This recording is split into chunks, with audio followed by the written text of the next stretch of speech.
দলের সভাপতি পছন্দ নয়, নতুন কমিটি গঠনের হুঁশিয়ারি তৃণমূল নেতার। বারাসাত ২ নম্বর ব্লকের নবনির্বাচিত সভাপতির বিরুদ্ধে ক্ষোভে ফুঁসছে তৃণমূলের একাধিক নেতৃত্ব।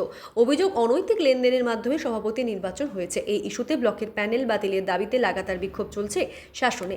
শনিবার বারাসাত ২ নম্বর ব্লকের দলীয় কার্যালয়ে সাংবাদিক বৈঠক করে তৃণমূল নেতা মানস ঘোষ স্পষ্ট হুঁশিয়ারি দেন, অবিলম্বে সভাপতি প্যানেল বাতিল না হলে আমরা পাল্টা কমিটি গঠন করতে বাধ্য হব। তিনি আরও অভিযোগ করেন, এই সভাপতি নির্বাচনে কোনো গণতান্ত্রিক প্রক্রিয়া মানা হয়নি, দলকে ব্যক্তিগত স্বার্থে ব্যবহার করা হয়েছে। আপনার সন্তানকে মিশনে ভর্তি করতে চান? তাহলে অযথা সময় নষ্ট না করে ইসলামিক আদর্শে আপনার সন্তানের জন্য উপযুক্ত শিক্ষা পরিষেবা পেতে এবং আপনার সন্তানের উজ্জ্বল ভবিষ্যৎ গড়তে ভর্তি করুন জিডি স্টাডি সার্কেলের অন্তর্ভুক্ত চাঁদপুর আলিয়া একাডেমি মিশনে। উচ্চ মাধ্যমিক স্তরের এই মিশনে ৫ম শ্রেণী থেকে ৯ম শ্রেণী পর্যন্ত ভর্তি চলছে। ভর্তির জন্য স্ক্রিনে দেওয়া মোবাইল নম্বরে আজই যোগাযোগ করুন। তুলনামূলক কম খরচে যথাযথ পরিষেবা প্রদানের জন্য আমাদের প্রতিষ্ঠান প্রতিশ্রুতিবদ্ধ। সহসভাপতি মেহেদী হাসান বলেন, নতুন সভাপতি ও প্যানেল বাতিল করতে হবে, না হলে আমরা আগামী দিনে আরও বৃহত্তর আন্দোলনে নামব। এই দিনের সাংবাদিক বৈঠকে উপস্থিত ছিলেন বারাসাত ২ নম্বর ব্লকের পঞ্চায়েত সমিতির সভাপতি মেহেদী হাসান, প্রাক্তন পঞ্চায়েত সমিতির সভাপতি ইফতিকার উদ্দিন, উপপ্রধান আব্দুল হাই, কর্মাধ্যক্ষ শাহাবুদ্দিন আলী, রণজিৎ মণ্ডল, শহীদুল ইসলাম, জেলা পরিষদ সদস্য মমতা সরকার ও সাবিনা খাতুন, প্রধান শাহিদুল ইসলাম, উপপ্রধান রমা মণ্ডল, নাজিবুর রহমান, রাখি মণ্ডল, স্মৃতিকণা অধিকারী সহ অন্যান্য নেতৃত্ব। না, আমরা তো আগেই ঘোষণা করেছি যে নতুন যে প্যানেলের সভাপতি হয়েছে আমরা তাদের মানি না, মানব না।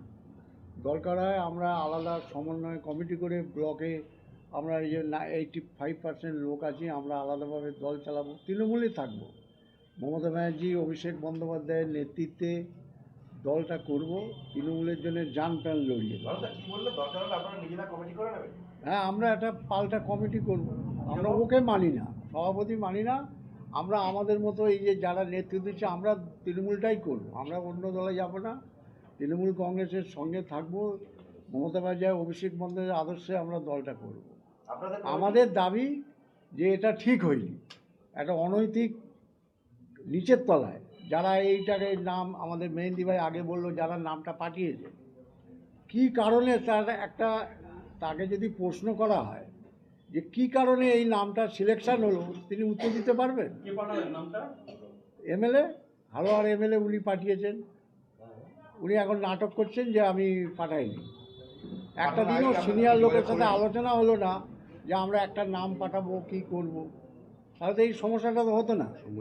আমরা তো শম্ভুদা বেঁচে থাকতে এইটার নামটা পাঠাবার কথা, আমরা সবাই মিলে বসে একটা নাম সিদ্ধান্ত করতাম, অসুবিধে ছিল না আমাদের। তো আমরা বারাসাত ২ নম্বর ব্লকে শম্ভু ঘোষের নেতৃত্বে খুব সুখে ছিলাম। এমন একজন বিধায়ক পাশের হালুয়া বিধানসভা, আমি তো মধ্যম বিধানসভায় পড়ি, হালুয়া বিধানসভার এমন একজন এমএলএ এসেছেন, উনি শুধু একটা দাঁতপুর পঞ্চায়েতের যেন এমএলএ, কোনো চেনেন না উনি, কোনো অঞ্চলের 7টা অঞ্চলের কাউকে চেনেন না। এবং যে মুখপাত্র আমরা দেখছি আজকে সভাপতি যে উনি হয়েছেন, উনি কথা বলেন না।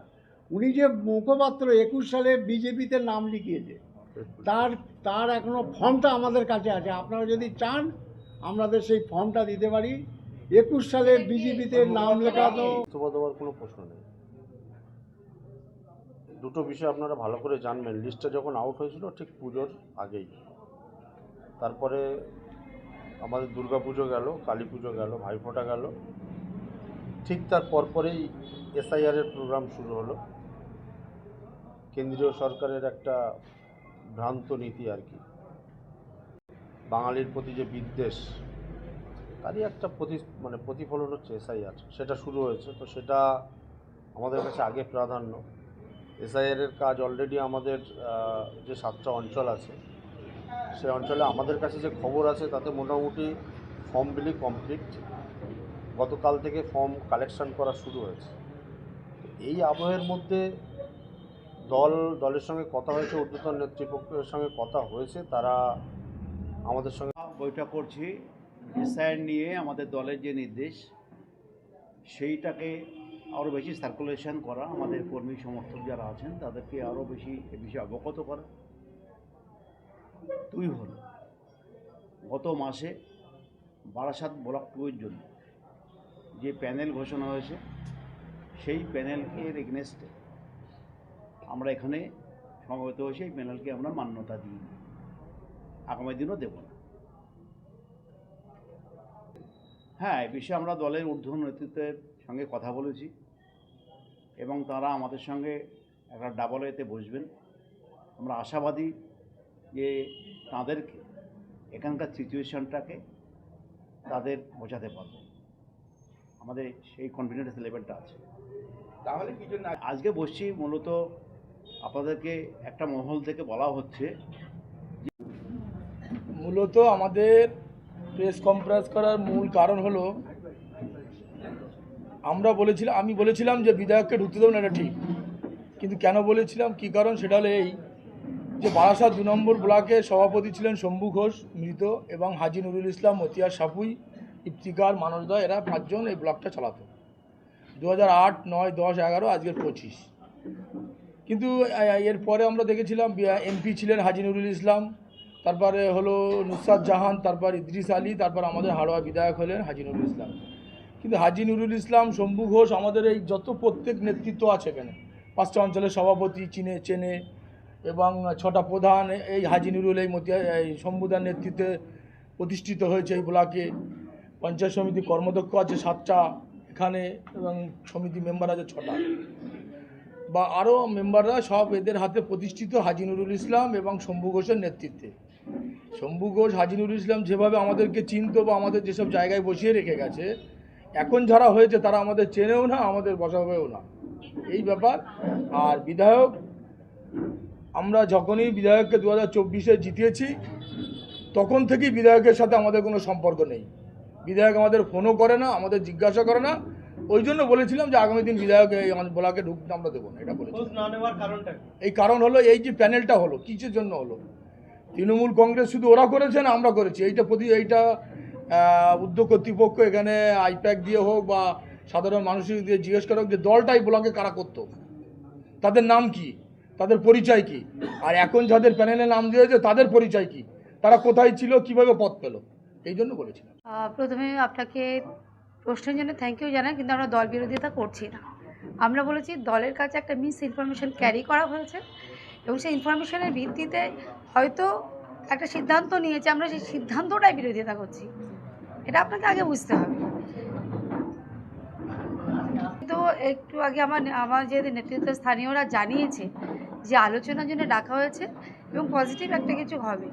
আর দ্বিতীয় কথা হচ্ছে দলের প্রতি এতটাই আস্থা, যারা রক্ত ঝরিয়ে 2 নম্বর ব্লককে সবসময় জিতিয়ে এনে সামনে রেখেছে, তাদের প্রতি অবিচার হবে বলে আমি মনে করি না।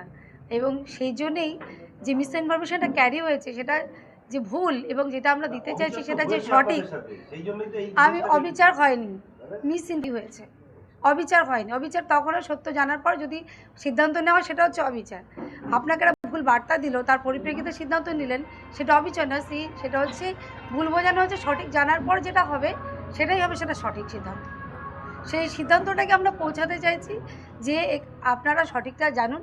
আমরা ঊর্ধ্বতন নেতৃত্ব আমাদের যে আছে, মমতা ব্যানার্জি আমাদের দলের আদর্শ, অভিষেক ব্যানার্জি সেনাপতি, তাদের প্রতি আস্থা রেখে সঠিক ইনফরমেশনটা তাদেরকে দিতে চাইছি যে যারা রক্ত জড়িয়েছে, যারা দলকে এতদিন নেতৃত্ব দিয়েছে শম্ভু ঘোষকে সামনে রেখে, তাদেরকে বাদ দিয়ে যে বুথ লেভেলে একটা সভাপতি হওয়ার যোগ্যতা রাখিনি, বুথ লেভেলে একটা সভাপতির কী কাজ, কী করা উচিত, কীভাবে দলকে সামলাবো, সেই অভিজ্ঞতাটুকু যার নেই, তাকে যদি সভাপতি করে দেয় তখন তো মনে হয় যে একটা কোথাও ভুল হয়েছে।